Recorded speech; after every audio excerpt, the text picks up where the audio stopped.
Eċċellenza, permetti li qabel xejn tliet mistoqsijiet dwar il-Malti b'mod ġenerali.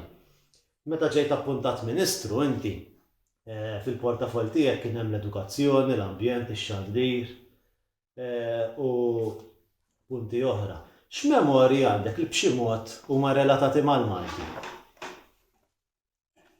Irrid ngħidha illi jiena meta sirt Ministru tal-Edukazzjoni iddeċidejt li jekk jista' jkun nuża l-Malti kemm nifla. Ir-raġuni kienet di. Ta' qabel kienu jippruvaw jużaw l-Ingliż meta jindirizzaw l-iskejjel. U jiena qed dina tradizzjoni ħażina. Mhux se titgħallem iktar Ingliż billi jiġi l-Ministru u jkellmek bl-Ingliż. Darba kultant. Tajjeb. Mentri meta nużaw il-Malti, anki f'okkażjonijiet uffiċjali, niżviluppaw ukoll il-possibilitajiet kollha li għandu l-Malti.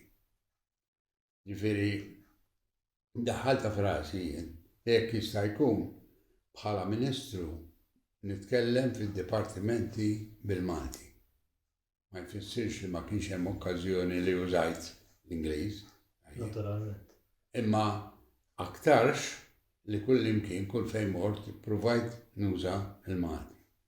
Li jiena kont inħobb anke nibda biex ngħid bħala student jiena kont membru tal-għaqda tal-istudenti tal-Malti. Laqda tal-Malti.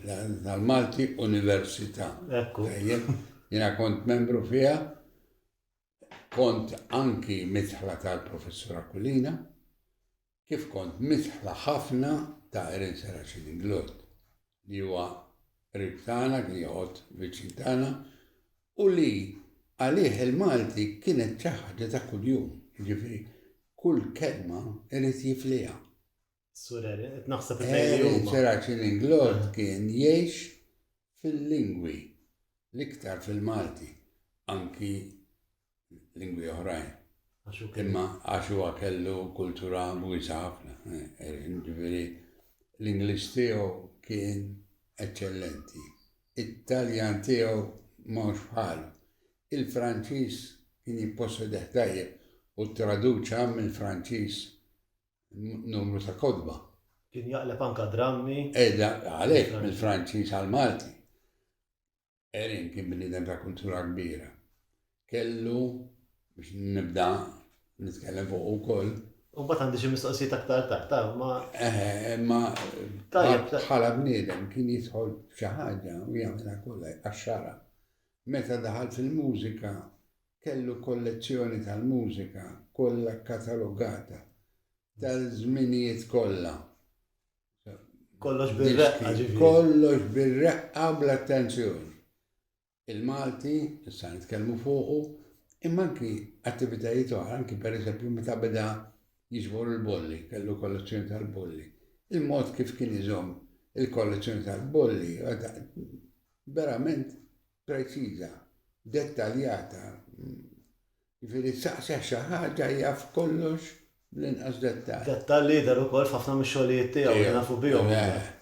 U anki meta kien fiċ-ċivil, għax huwa kien impjegat għoli taċ-ċivil. Kien bniedem ta' preċiżjoni kbira, kien jżomm il-minuti ta' laqgħa. Kien verament bniedem ta' attenzjoni għad-dettall. Tiftakarx kienet eċċellenza il-pożizzjoni tiegħu maċ-ċivil jidher li kien segretarju tal-Prim Ministru dak iż-żmien Mizzi. Erik Mizzi kien segretarju, tajjeb, imma mbagħad okkupa diversi postijiet f'diversi għax Erik Mizzi miet.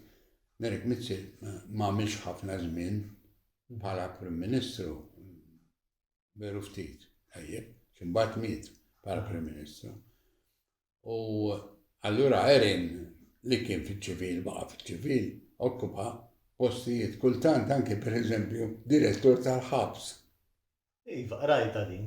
Illi għaliex għax kien jokkupa kellu rank fiċ-ċivil għoli.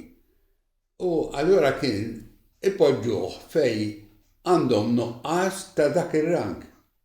Allura kienu jimla u kien jimla kull posta. Ġifieri kien bniedem kapaċi jagħmel kwalunkwe biċċa xogħol ċivili.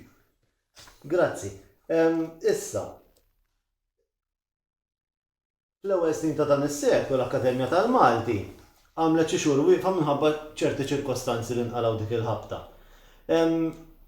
Milli tista' tiftakar, milli tista' tgħidilna x'kienet il-perspettiva tiegħek tal-Għaqda tal-Malti u forsi aktar dwar mhux tal-Għaqda tal-Akkademja u forsi aktar dwar semek biex l-Għaqda ma baqgħetx dormit, ma baqgħetx wieqfa biex reġgħet. Għaniftehom. L-Għaqda tal-Malti qabel il-gwerra kienet involuta fi kwistjoni politika. Qegħdin nitkellmu fuq l-Għaqda biex nisseparaw l-Għaqda bejn l-Akkademja ta' L-Għaqda qabel l-Akkademja. Tajjeb. Tajjeb. Korrett. L-Għaqda tal-kittieba. L-Għaqda tal-kittieba tal-Malti. Però inċerta li missieri kien membru tal-Għaqda tal-kittieba tal-Malti. Kien kittieb tal-Malti, depożiji pubblikati fil-leħen il-Malti u fil-Malti. Tajjeb. Allora, missieri ma kellux l-istess clash li kellhom xi nazzjonalisti oħrajn bħal Nerik Mizzi, għaliex qed nitkellmu fuq Erin Seraċin Inglot, segretarju ta' Nerik Mizzi. Però Erin kellu idea fuq il-Malti differenti minn ta' Nerik Mizzi. Għax Nerik Mizzi kien jibża li l-Malti jista' jkun ta' mod strument biex jinqala kollox Italjan u kellu Italjan għal-qalbu. Għax hija l-lingwa kienet il-lingwa tal-kultura. Il-lingwa tal-kultura. U għal-Nerik Mizzi kienet il-lingwa wkoll tad-dar. Għax il-ġenituri tiegħu kienu Maltin. Ġifieri kien imrobbi jitkellem bil-Taljan id-dar. Għal-Nerik Mizzi Italjan kien iktar milli għal nazzjonalisti oħrajn biex niftehmu. Għax kienet il-qisa l-lingwa il-lingwa li juża l-ħin kollu, dajjeb għalija. Ma kellux kontra l-Malti, imma kien jibża li l-Malti jiġi strumentalizzat biex jinaħħi Italjan. Kif fil-fatt dajjeb. Imma Erin, illi kien tant viċin ta' Nerik Mizzi, però speċjalizza fil-Malti. Għal Nerik Mizzi di kienet ħaġa stramba, pero kien jużaħ. Erin ġifieri baqa jaqdi l-Nerik Mizzi ħafna wara l-spiċċa minn segretarju tiegħu, għax meta kien jikteb artikoli per eżempju għal-bulletin. Erin kien jaqlibhomlu għall-Ingliż. Jekk kemm il-darba Nerik Mizzi li jikteb bil-Malti, kien jikteb bit-Taljani u bil-Malti tiegħu. U jteħ l-Erin u jorqmu. Jorqmu, ġifieri kien ġeju sejjer jibat it-tifel tiegħu il-belt għand Nerik Mizzi jiblu ġifieri it-test u jaħdem fuq. Erin ta' bniedem preċiż u ta' attenzjoni kbira kien jittrasformah artiklu ta' Nerik Mizzi. Jagħmlu isu nkiteb bil-Malti tal-Għaqda mill-ewwel, tajjeb, imma mingħajr tqanżieħ. Erin kien jippossedi l-Malti u l-lingwi kollha tali kien jaf. Taljan tiegħu minn stupend, l-Ingliż tiegħu. Kien poliglotta. Poliglotta, veru għal kollox. Tajjeb. Eċċellenza, mbagħad anke isu għal-ħabta tal-bidu tal-2000. Kien hemm dik il-daqsxejn isu perjodu meta l-Akkademja tal-Malti mbagħad kienet wieqfa u ntalab l-intervent tiegħek. Sa fejn tista' tgħidilna inti dwar. Le, dawn kien hemm clash ta' personalitajiet. U jiena kont ħabib ta' kulħadd. Tajjeb. U kont meqjus jiena kif. Naħu pjaċir li titqisek. Li jiena nħobb il-Malti ġenwinament. Pero l-għandi rasi marbuta ma' xaħut li jridu l-Malti semitiku. U laqqas dawk li l-Malti jaraqisu Taljan. Għajjeb, jena nitkellem ġodari nitkellem bil-Malti. Minn Bormla, ġifiri minix minn parti ta' Malta li titkellem bl-Inglis jew b'xi lingwa oħra. Jena dejjem minn duwa id-dokorti dejjem bil-Malti tkellim. Tallimt l-Ingliż u tallimt Italjan u kont, meta kont l-Università, jena kont fl-għaqda tal-Malti Università u president tal-Soċjetà Universitarja de Letteratura Italjana. Ġifieri ma kelli l-ibda inibizzjoni. U kien kont aċċettat ukoll mħabba fekk. Ġifieri jiena ma kontx maqdut l-università li għandi xi idea fissa. U di servitni mbagħad anki meta kont Ministru. Ġifieri meta kont nintaqa' tal-Għaqda tal-Malti jodduni bħala tagħhom. Meta nintaqa' ma' it-teachers kollha inti teacher. U taf li jiena kont aċċettat mit-teachers u meta konna nagħmlu dik il-laqgħa inti ma nafx kont għadek. Jien twilit fis-87 ġifieri l-Partit Nazzjonali issa kien għadu kif tara fil-gvern. Le, ġifieri ma kontx. Jiena kont inlaqqa il-teachers kollha fil-sala tal-Mediterran. Kien ikolli Fiona ġili kienet hemm it-teachers kollha u nitkellem magħhom direttament. Fi żmien hekk tajthom ċertu status inti kollha. Għalhekk jiena stajt nfarfarrix xejn. Dak iż-żmien għaliex ħdimt biex il-professjoni ta' teacher togħla u jkollha rikonoxximent anki fil-liġi. U allura teachers kienu jarawni bħala wieħed li nifhimhom. F'daw tajjeb ħafna milli nisma' għax jiena miż-żgħar għandi 33 u mirrakkonti li nisma' Le, jiena dik l-impressjoni. Le, bħala Ministru ġifieri kien iqsuni it-teachers aktar bħala Ministru tagħhom. Anki dawk li kienu laburisti, tajjeb jiena ċoħud kont nafhom tajjeb personalment. Kienu jersqu jkellmuni wiċċhom bil-miftuħ ma kellix ġifieri ma kont naħares ikra għalejha. Magħruf għaliha dik il-ħaġa inti. Kif? Magħruf għaliha dik il-ħaġa. Kont nipprova nagħmel hekk, sewwa. U kont inħobb. Jekk il-Ministeru kont inħobbu. Kont ili nagħmilha ta' Shadow Minister tal-Edukazzjoni 16-il sena. Imbagħad għamilt 7 snin Ministru jien. Ġifieri kont intrabat ħafna mad-dinja tal-edukazzjoni. Allura bħala medjatur kien xogħol. Bħala medjatur kont laqajthom minn għalija il-Wesleyan il-Knisja tal-Metodisti. Konna ntqajna. Tajjeb, u għamilta ta' medjatur bejnietom. Kien clash ta' personalitajiet. Ma kienx hemm xi linja ideoloġika biex tifridhom ġifieri. Imma taf kif kultant ma kienux jagħmlu. Però ent biex imbagħad. Ent li mbagħad imxiet. Ġifieri l-għoqda inħallet. Ma kienx hemm ġifieri veru kwistjoni bejnietom fuq materja importanti. Kienet il-personalitajiet ma qablux. Fl-aħħar mill-aħħar l-Akkademja l-lum il-ġurnata għaddejja. U daw ħanin dejjem ikun hemm żminijiet hekk u żminijiet hekk. U aktarx skont in-nies li jkun hemm dak il-mument. Għax laqdiet jitmexxew min-nies ukoll. Tajjeb, eċċellenza. Dwar l-aħħar mistoqsija ta' ġenerali fuq il-Malti, x'taħseb dwar il-qagħda tal-Malti bħalissa, inti wieħed minna li tħobb il-Malti u tużah, meta tqabbilha ma' ta' perjodi oħra, inti tiftakar ukoll żmien fejn Italjan kellu ċerta prestiġju u l-Ingliż, u llum. Hekk taraħ x'mar forsi l-quddiem jew lura. Le, llum m'hawnx kwistjoni fuq il-Malti jiġu aċċettati jew le, mhix kwistjoni ta' hekk.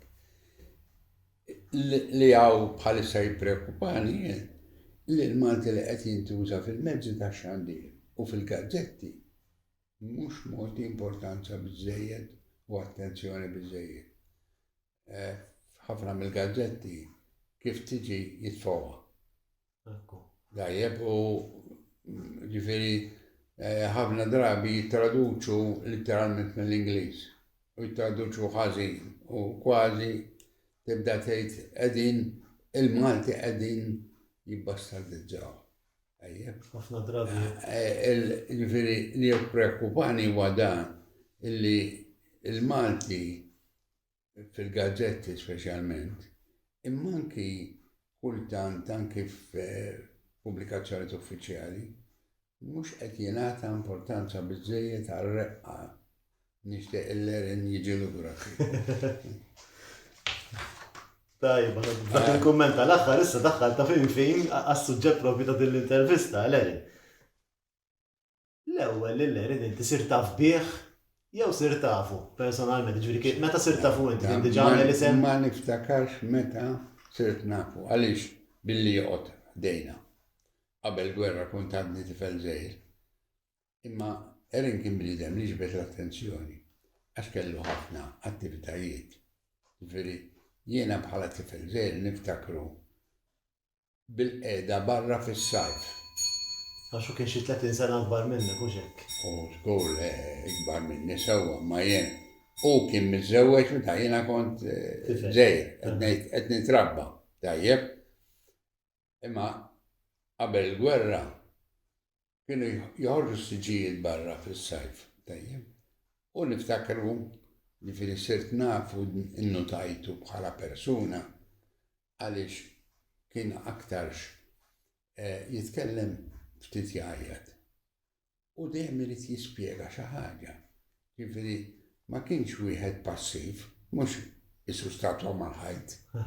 Huwa bniedem li bil-forsi jorqotlok l-attenzjoni u niftakar bħala tifel imbagħad konna kien anki jiggustana jkellimna lil welħija għaw ħdeħ. Tajjeb mbagħad meta jikber it-tifel tiegħu Mario il-kbir kien jiġi għandna ħafna il-mama tiegħi. Tajjeb kienet tiggustaħ ġifieri kien hawn il-ħin kollu bej dar u dar.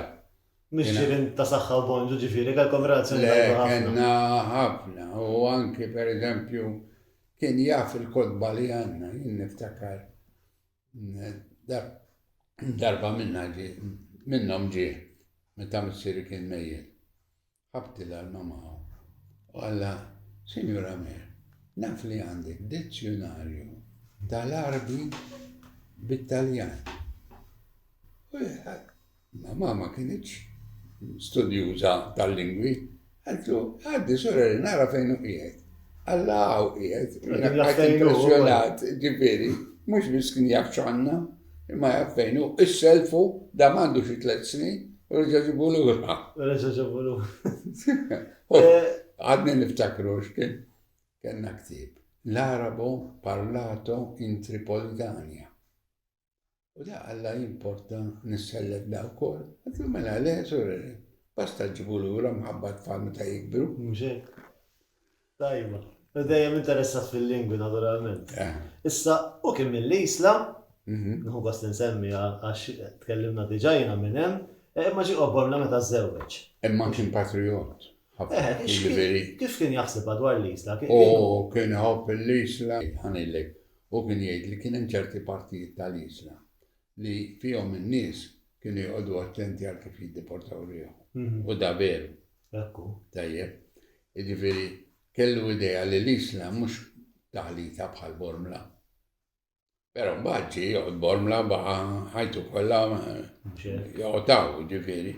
U sar kważi Bormlisax. Ekku. Infatti anki sar president tal-Kazin tal-Banda ta' Erin, ġifieri Mintov għal-minuta s-sarba biħki. Mintov rrid isir president tal-Kazin tal-Banda u ma rridx illi xi ħadd jimla l-post. Għaliex kellu rrid isifer u ħaġa oħra. Allura kien l-Erin ħajru. U Erin kien għamilha ta' president tal-Kazin tal-Banda ta' Bormla San George, ġifieri. Għal xi 3-4 snin, mbagħad ġie Mintov u rtira biex jisir Mintov. Kien jislu lilu nifsu għallura Bormlis ukoll. Żgur, u kien jgħid Bormlis ta' adozzjoni, adottajtuni intom. Però baqa' jiftaħ għal-jum l-Isla. Baqa' Senglijan. U aħna kultant konna ġildu miegħu x'aħna Bormlisi. X'imkien rajt Li inti tiftakar li l-sur Erin idhom id-dizzjonarju f'Shelter bil-Kirkara. Le, u kien jgħidlek. U kien jgħidlek, U kien jgħid li beda il-dizzjonarju bil-Kirkara fix-Shelter fil-gwerra. Tajjeb. U naf għaxu metikulus ħafna kien iżomm il-faxxikli li beda jikteb fuqhom u jillegom. U allura kellu niftakar il-kamra tiegħu fejn kien iżommhom daw. Id-diversi stadji ta' dizzjonarju, kif beda, kif kompla, kif spiċċa biex ġie stampat. Kien jillega l-faxxikli. Issu għandu l-proċess miġbur allura. Kellu l-proċess miġbur. U kien jgħidlek, per eżempju, di tallimta minnaw, di sirt nafa minnaw, di ġit hekk. Ġifieri barra l-kliem komuni li nafu l-koll, ħafna kliem daqsxejn iktar rari li jintuża bil-Malti, beda jieħdu minn banda u minn oħra, ġifieri kif ikun hawn is-suq jissemma xi kelma li hu ma jafx. Tajjeb, jekk jiġu ħaddiema tat-tarsna qed jitkellmu fuq ċerti xogħlijiet tat-tarsna, kien jieħu minn għandhom anki kliem tekniku li jintuża fix-xogħol tat-tarsna. Qed issemmi ħaddiema tat-tarsna pereżempju. Kien jistidinhom u jew għax kien jinsertu. U għaw bormla ħbieb ġifieri. Missier ħaddiem tat-tarsna jiena ġifieri. Użgu lewa anke pereżempju meta sar President tal-Kazin tal-Banda madwaru kellu ħaddiema tat-tarsna. Imma anke għaw fuq. U kien hawn l-awlem nies pereżempju f'dit-triq taħdejna hawn tajjeb. Bib wara bib kienu ħaddiema tat-tarsna. Allura hu ma kellu dejjem dik il-widna. Dejjem il-widna biex jaqbad kelma. U malli jsib kelma li ma kienx jafha qabel jifliha. Ġifieri u jara minn fejn ġiet. U kif pereżempju anki il-kliem li wieħed fit-tarsna ħadu mill-Ingliż, li ħadu mill-Isqalli. Ġifieri u il-Malti ta' dawk li kienu fuq l-iskejjel. Erin malli beda jiġbor il-dizzjonarju kellu widneħ miftuħa għal kull kelma li jisma'. Grazzi, issa. F'intervista din biċċa naħseb daqsxejn importanti għal Erin. Għax f'intervista li kien għamillu il-professur Akwila kien għamillu intervista f'Novembru ta' 62. U kien qal li kien ħajoħroġ l-ispiża tal-pubblikazzjoni tad-dizzjonarju. ċertu il-konti sant. Għandek idea minn seta kien il-konti sant? M'għandix idea. U għajten nħossa stramba. Għaliex Erin kien super, ġifieri ma kienx sejjer idaħħal xi ħadd għal biċċa xogħol jekk jista' jagħmel hawn. Ġifieri għalija m'iniex niftakar persuna. Bħala spejjeż tal-pubblikazzjoni. Huwa bħala persuna ma niftakarx konti santi. Ġifieri naħseb li hemm x'imkien hemm xi ġbal. Kien semmih, kien qal semmih għax rassu il-professur Aquilina. Beda għax hu mid-dera il-konti sant kienu għedu li ħajjejnu finanzjarjament. Ma niftakarx li kien hawn konti sant. Hemm xi ħaġa. U qal Erin li kien wedu li speċi mhuwiex se jxandar ismu. Mbagħad Aquilina qallu mis-samiet, qallu mela la hija biċċa xogħol ta' filantropija din kien ħajjejn, qallu tista' semmih. Ma żgur il-konti sant. Hekk semma jaf ma jimpurta. Mhux id-doppli. Mbagħad ma ġara xejn. Mbagħad wara jgħid li kellu ftehim għax imbagħad miet dal-konti sant, miet imbagħad jgħid li kellu ftehim mal-gvern ta' dik il-ħabta. Mal-gvern ħanilek kellu ħbibberija mal-Ministru Pariż. Erin Saraċin-Glod. Fis-sajf. Pariż kien miżżewweġ għand familja li kienu jqogħdu dik il-kantoniera. U Erin kien joqgħod ġifieri fis-sajf kienu jintaqgħu u fil-għaxija ġifieri kien hawn ukoll ħu il-Prim Ministru Boffa. Lori Boffa li kien joqgħod fid-dar ta' faċċata. U kien hawn ċertu tabib ġerada li kien jiġi ħu l-isqob ġerada. Jintaqgħu għaw fil-għaxija jitkellmu fuq kollox. Li għaw fid-dinja fuq kollox. Jiena kont għadni student, kont immur nisma. Erin u Aquilina ma tantx kien jaqblu, it-tnej jħobbu l-Malti. Tajjeb, it-tnej japprezzaw il-xulxin, imma kien hemm ħafna affarijiet li fuq ma jaqblux. Erin kien ħares lej Aquilina bħala Prongliż. Tajjeb, Erin kien nazzjonalist ta' għabwa kbira biex niftemmu. Waqt li Aquilina kien pro-British, u għatuħ jistudja għal-Malti Londra, u Erin di kien ċiku fuqa l-istudja għal-Malti l-Università ta' Londra. Dajjeb, studja biex nkunu ġusti ma' Aquilina. Aquilina studja lingwi semitiċi u lingwistika, imma u b'mod ċentifiku ukoll. Li ma setax jagħmlu Malta dak iż-żmien. U Erin ma studjax il-lingwistika teknikament. Erin però kien ħafna iktar preċiż minn Aquilina. Aquilina jiena ġifieri student tiegħu ukoll. Ma kien traskurat. Ġifieri ma kellux il-preċiżjoni u l-attenzjoni għad-dettall li kellu Erin. Allora kultant kien jiżgara xi waħda, mhux bl-ignoranza, imma għax jieħu l-affarijiet daqsxejn iktar for granted. Mentri Erin xejn ma kien jgħaddilu qudiemu li ma jifliħx. Aquilina dejjem ġrida kontra l-ħin milli nisma' rrakkuntata xu jgħid id-dizzjonarju bdiħ tard. Forsi Le, Aquilina bdiħ tard. U Aquilina kellu l-idea Malti-Ingliż, mentri Erin Malti. Ekku. Tajjeb, u kienu tipi differenti ħafna. Biżejjed ngħidlek illi Aquilina kien jitqies bħala liħa l-scholarship mill-Gvern Ingliż. Allura speċi Erin kien jarah imperialista. Tajjeb, mentri Erin l-imperu ma kienx jarah sabiħ xejn. Kiteb poeżiji qatt ma pubblika ma li huma anti-Ingliżi immensament. Il-ġens misħut li jaħkem fuqna. Kellu vers fuq l-Ingliżi, il-ġens misħut li jaħkem fuqna. Kull min jaħkem fuqek, u xek. Iva, lemma, ġifieri. Sa ċertu punt. Erin jaf l-Ingliż perfezzjoni. 10 darba.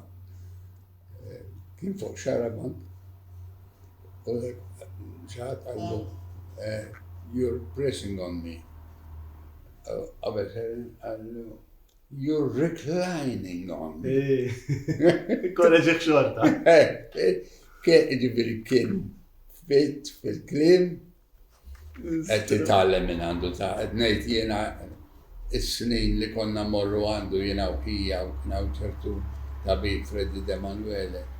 Konna nitalmu minn għandu kollox. Għax Erin per eżempju kellu kollezzjoni ta' diski. Jiena naf il-kultura mużikali tiegħi il-Erin. Għax kellu minn tal-bidu sa tal-aħħar għax anke l-iktar moderni ġifieri. Titgħallem kont barra ċess. Għaxu kien ċampion ta' ċess. Ċampion ta' ċess. Ħija kien ċampion ta' ċess wara. Jiena qatt ma ċellejt fil-ċess. Tajjeb, imma ħija sar ċampion ta' Malta għax tallem minn għandu. Kontu tosservaw jiela biġifieri, jew kontu Le, u flimkien nitalmu minn għandu ġifiri u kien iġib għanilek. Erin kien bniedem ta' attenzjoni għal kollox. Per eżempju, kien iġib magazzin ta' ċess minn Russja. Miktub bil-Russu, xaħmati fl-SSSR. Tajjeb, u tallem bizzejiet Russu biex jaqra dan magazzin ta' ċess. Meta kien ikun irid xi ħaġa ġifieri. Tajjeb, u konna naraw dak iż-żmien ċampjon tad-dinja kien Aljekin li kien Russu. U ġibu Malta Erin, da Russu, jilab Malta qabel il-gwerra. U mbagħad kompla isegwi kull ma qed isir fil-ċess fil-Russja, Botvinnik, konna sirna nafuhom daw il-Grandmaster ġejtu l-aqwa seba tar-Russja. Tajjeb, u naraw il-lob tagħhom, il-lob bejniethom. Erin ġifieri kien dak it-tip. U ċess se jkun jaf dak kollu li hemm xi tkun taf fuq ċess. Jidħol għal kollox bir-ras. Bir-ras jidħol kollox. U mbagħad meta beda jittraduċi, pereżempju, il-detective stories mill-Franċiż. Tal-Leroux naħseb, Gaston. Tal-Leroux, ta' Gaston Leroux. Tajjeb dak. Kollha qrom u traduċa numru minnhom. Hekk kien Erin.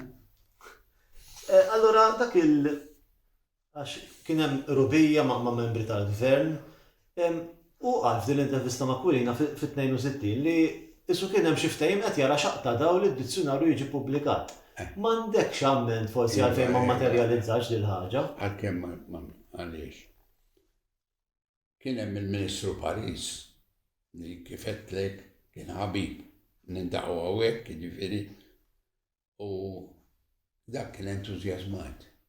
Però meta ressa il-proposta biex jiġi stampat dal-dizzjonarju u kemm se jiswa, għaliex anki kellu bżonn ta' tipi speċjali, it-tipi tal-arbi. Mill-istamperija tal-gvern bdew jaqtowlu. U meta spiċċa Pariż. Issu ma kienx hemm forsi dik id-drive. Per eżempju, le, meta ġie Borġ Olivier, ġifieri How George, kien jismu Ministru tal-Edukazzjoni. Fakkarni. Insejt. Borġ Olivier, liħor Borġ Olivier. Paolo Borġ Olivier. Ma kienx interessat fil-Malti.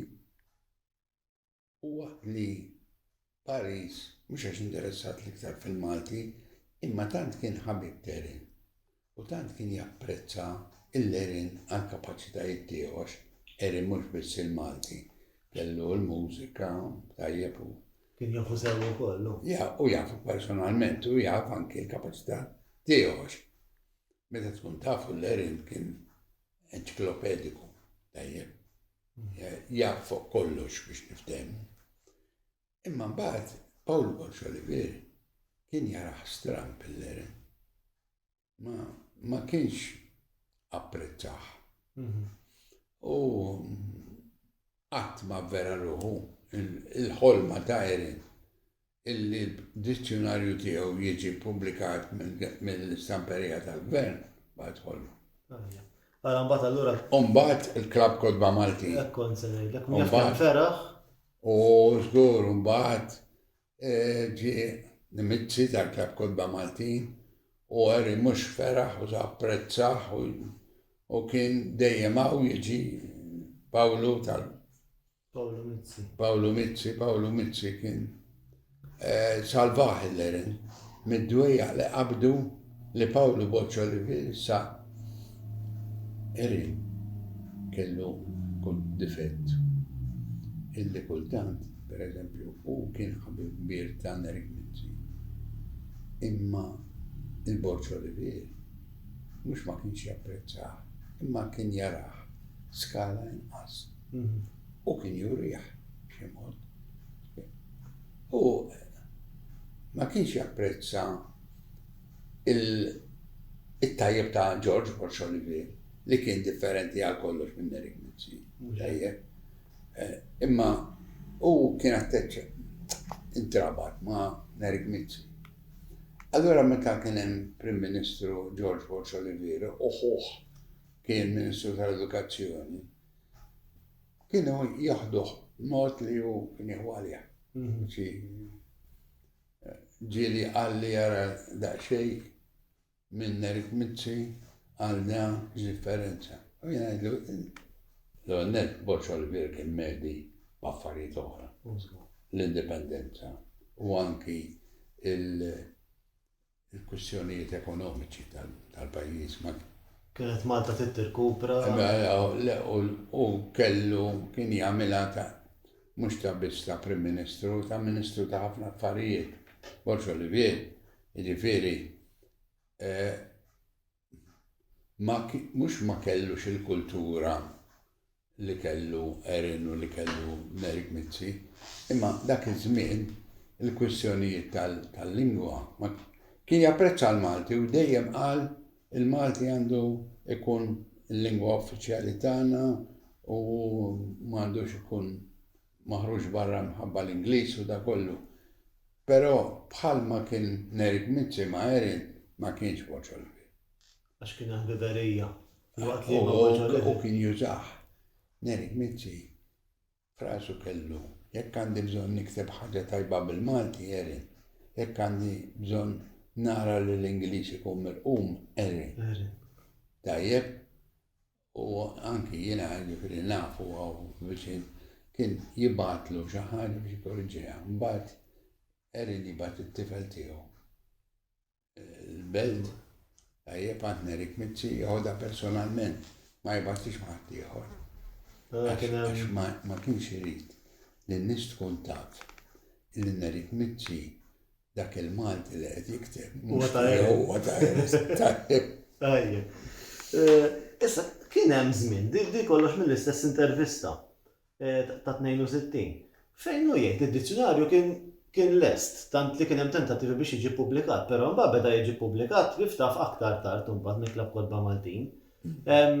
Għandek idea f'dan iż-żmien kien xtelqu d-dizzjonarju, kien xbaqa' jorqom fih. Qatt ma ntelqu. Erin kien bniedem ċerti interessi li ma jitlaqhomx. U l-interessi tiegħu kienu daw. L-isem Malti u d-dizzjonarju. Tajjeb, il-kollezzjoni tad-diski, iċ-ċess. Daw kienu tlieta importanti. Mbagħad kien bniedem reliġjuż, ġifieri imur il-Knisja jaqra il-Vangelu jew l-Epistola, tajjeb kollu vuċi u da kollu jħobb. Imma fuq il-Malti, fuq il-ċess, tajjeb, u fuq il-mużika ma konx tmerjaħ. Allura għadin nassum li baqa jorqom sal-axħar fil-dizzjoni. Baqa jorqom sal-axħar u niftakar jien anki daw li kellu jillega u jarġaj naħibitċa u jarġaj poġġija u niftakar jittajpja fuq typewriter. Ħani il-fittaġni li kellu għal-preċizjoni xi ħaġa meraviljuża. Affarijiet sbieħu. Issa, semmejna diġà relazzjoni bejn is-Sur Erin u l-Professur Aquilina. U jgħam id-mistoqsija, dak il-Professur Aquilina, meta bdew ħirġin jidil, kien ħareġ it-tieni volum tal-Miklem, ippubblikat. Kien għamel taħdita Professur Aquilina, kienet fras ir-Randan tal-1976, dwar xi punti ortografiċi li Erin ma kienx kellhom pika ftit bejniethom. Oriġinarjament il-pika bdiet mill-politika. Aquilina kien Stiklandjan. Indbat mill-Gvern Ingliż Londra. Erin kien nazzjonalist. U mhux biss nazzjonalist, imma nazzjonalist. Biex ngħidlek, pereżempju, meta Erik Mizzi ġie mgħajjad biex isir Prim Ministru. Erin, da ħareġ kellu il-record player, ħarġu fil-gallerija, u da l-innu tal-partit. Ġifiri bħala trionf. U Erin kien bnidem pubbliku, ġifiri kull ma jaħseb jgħidu, ma jistħiex jgħid quddiem kulħadd.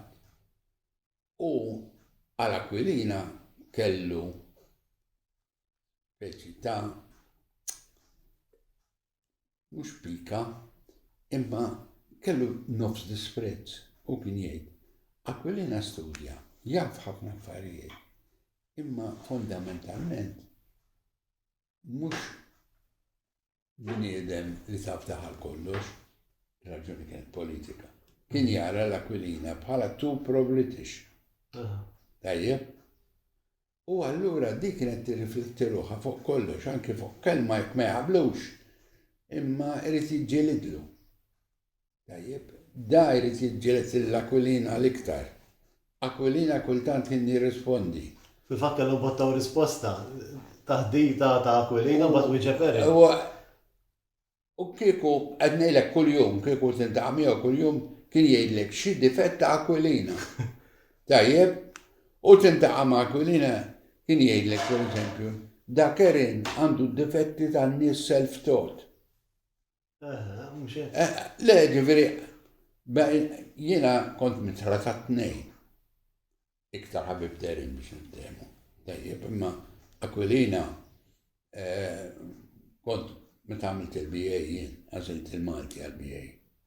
Tajjeb. Mhux BA kien Malti u ekonomija. Malti Taljan, anzi Malti Taljan u ekonomija. It-tlet suġġetti tiegħi kienu. U dak iż-żmien il-Malti ma għażlu ħadd. Allura jiena kont l-uniku student li kellu Aquilina ta' dak il-level, kellu oħrajn, kellu wieħed qed jagħmel ħaġa oħra, ta' ma ħafna drabi kien jgħid li għad-dar.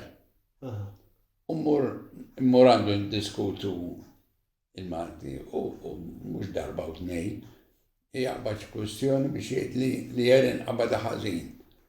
U waqt li Erin kull okkażjoni li jsib li jgħid li Aquilina żbalja, żgur li jgħidha.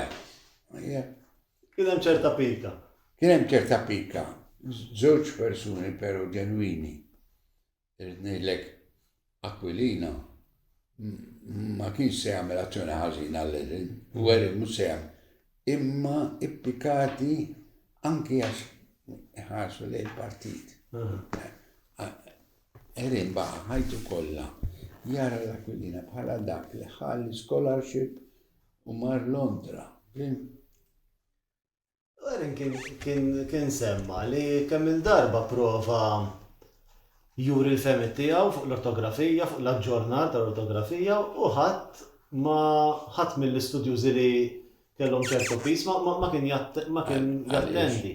Mbagħad stenna Aquilina li joħorġu żewġ volumi tal-Miklem u hemm fetaħ barax. Dik isu ħadha ġewwa Erin. Erin u Aquilina kien ilhom ma jaqblux snin, tajjeb.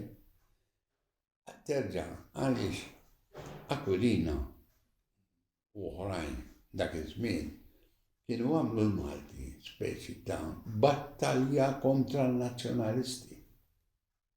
Tajjeb. U Erin nazzjonalist akkanit mit-Ċjan. Tajjeb terġa'. Illi qiegħed jidħol fil-Malti u jidħlilhom fl-għalqa speċi. Tajjeb, u meta beda u bis-serjetà, differenza bejn Erin u Aquilina kienet is-serjetà u l-metikolożità. Erin ma jħrablu xejn.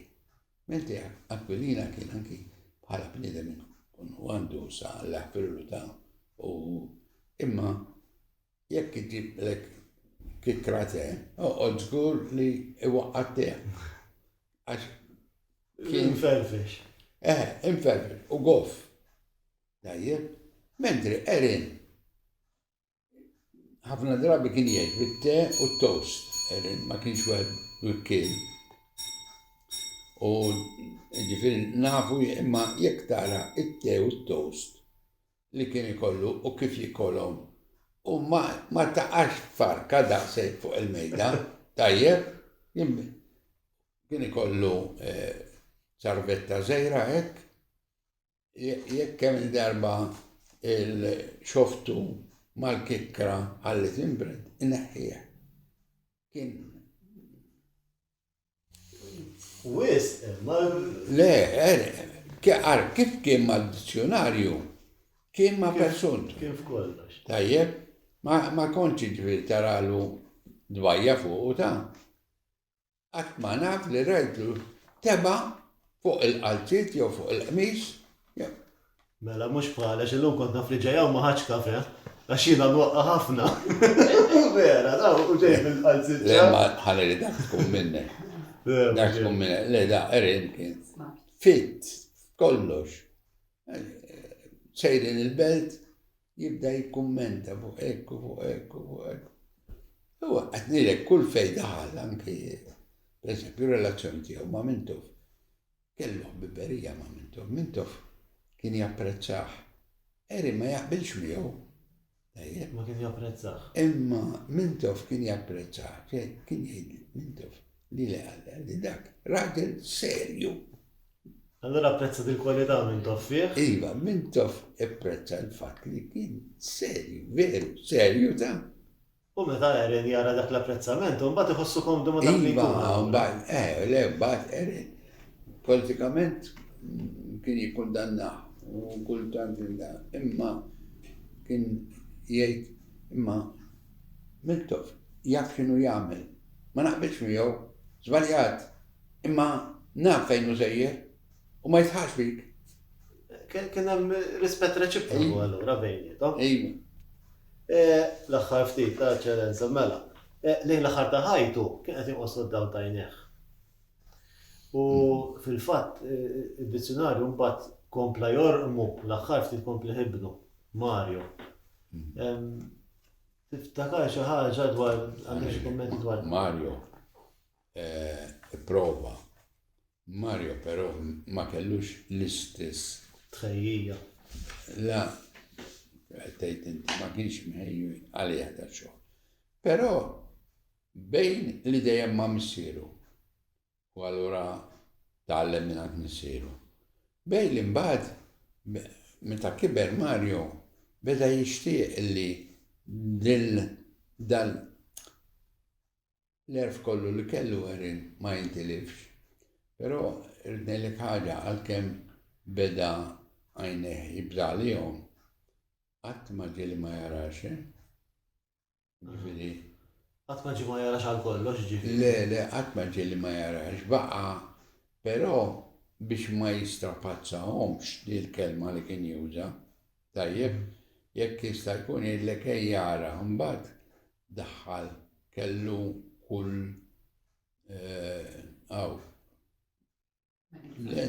lenti. Kellu lenti differenti kbar. Iktar minn nuċċali biex jara kellu kollezzjoni tal-bolli wkoll biex niftehmu. U fil-kollezzjoni tal-bolli tittara kollox ġifieri beda jilmenta li għajneħ m'għadhomx bħal qabel, però qatt ma ġieli ma jarax u kien jipprova bil-lentijiet jissupplementa għan-nuqqasijiet. Ma kelli l-impressjoni żbaljata jien għax jidhirli kont rajt li Le, kien wasal. ma. Tajjeb. Nafu li Erin sera ċinoglu kien traduċa Divina Kommedja. Imma b'xorti ħażina dik mhix ippubblikata kollha. Le. Ġieli kellek dwar il-ħidma tiegħu fuq dan ix-xogħol. ħafna, u dik kienet ħaġa ġo qalbu. Għaliex ġiet pubblikata l-ewwel parti l-infern. Biss. Imħabba Pariż. Meta kien hemm Pariż ġiet pubblikata, u mbagħad il-manuskritt tal-Purgatorju u tal-Ġenna baqgħu l-istamperija tal-Gvern. U darba qabbadni biex immur jien ngħidilhom jekk mhux se jistabbgħu itwomlu lura. Mhm. U min kien hemm ma kienx pożizzjoni li jieħu deċiżjoni. Ma jridx jagħmlu lura x'jista' jkun li jerġgħu jaħsbu jagħmluhom. Tajjeb? U anki Pawlu Borġelli, insomma, hemmhekk kellu ċertu qrusa illi il-manuskritt tal-purgatorju tal-ġenna qiegħed għand il-gvern u ma jiġix pubblikat. Kullum il-ġurnata għadu hemm taħseb jew għand il-werrieta. Naħseb li għand il-werrieta għax għandi impressjoni li Mario imbagħad kien mara lihom. Għandi impressjoni. Però jiena intħall darba mort, jiġifieri ngħidilhom mhux sewwa li qed iżommuhomlu stampawhom. U niftakar min kien inċarta l-istamperija tal-gvern kien qal li jiena ma jkollix direttiva mill-Ministru ma nibdiex. Għax kienet tal-mistħija li stampawlu l-infern. Terz ta' xogħol. U mbagħad l-oħra jħallewhom. Però naħseb li l-manuskritti mbagħad ġaħadhom Mario. U għandi impressjoni li anki Vanda, it-tifla tiegħu l-kbira, f'xi żmien kellha l-manuskritt f'idejha. Ma nafx selilu. Mhux hekk. Taf tal-aħħar din. Taf b'xi manuskritti ieħor jew xi xogħol li kien għaddej fuqu u li għadu ma rax id-dawl. Għadu ma ġiex Għandi ippubblikat. impressjoni illi kellu romanz. semmieħ. U pubblika il-raġel li ħadam għal-mewt, tajjeb. Imma anki daw il-detective stories, naħseb li għatem li ma ġew stampati, naħseb, xertu. Għax mbagħad ħanilek, ħana konna ħbieb ħafna. Jiena għal ċertu żmien isni disċiplu tiegħu. Għax hija fiċ-ċess u jiena fil-Malti kien jafdana ħafna u anke fuq il-Malti li kien jgħajjat li kultant jarani għaddej mill-gallerija jgħu għani li ksibt u jisib derivazzjoni ta' kelma tajjeb. Ma kien jaf li interessak allura. Iva, kien jaf interessat fil-Malti u fiċ-ċess kien jgħid li ħija s-suċċessur tiegħu għax ħija sar ċampjon ta' Malta ukoll wara Eren. Tajjeb. Ħawaraħ. Mux direttament, x'kien hemm il-kaptan Attart in between, tajjeb. Imma ġifieri l-ħija kien jgħajjatlu ta' jiġi dal-magazzin mill-Russja bil-lob, l-aħħar lob. U ġew ejja tara x'waħda għamel tali Bodvinik per eżempju, tajjeb u Ojve, kien ġet wieħed Ojve mill-Estonja. Kien jisegwu internazzjonalment. Kolla. Fi-żmien meta ma kienx hawn li għandna llum u l-internet ma kienx għandu jeżisti. Le. Jara kif isegwi. Jisegwi, anki kien ipprova jtallem ir-Russu biex jisegwi ċess. Tajjeb. U kellu dizzjonarji tar-Russu wkoll, ġifieri. Tajba di, issa ħan nippruvaw kellimt il-kap tad-Dipartiment tal-Malti biex forsi jitkellmu mal-werrieta, forsi ikun hemm aċċess imqar għall-manuskritti, forsi jsiru ċerti studji. Naħseb li jekk tgħidu Mario jew pjaċir. Alla quella llum Mario Spitz. Mario Ħalli. Imma tfal. It-tfal tiegħu. Tfal mhux ta' Mario m'għandux tfal, kellu waħda adottata. Imma Selma di li toqgħod lejna u Vanda Laura għandi kun qiegħda l-Awstralja jew ġiet lura. Biex ix-xogħol li ħadem għalih dan il-bniedem ma jintesix.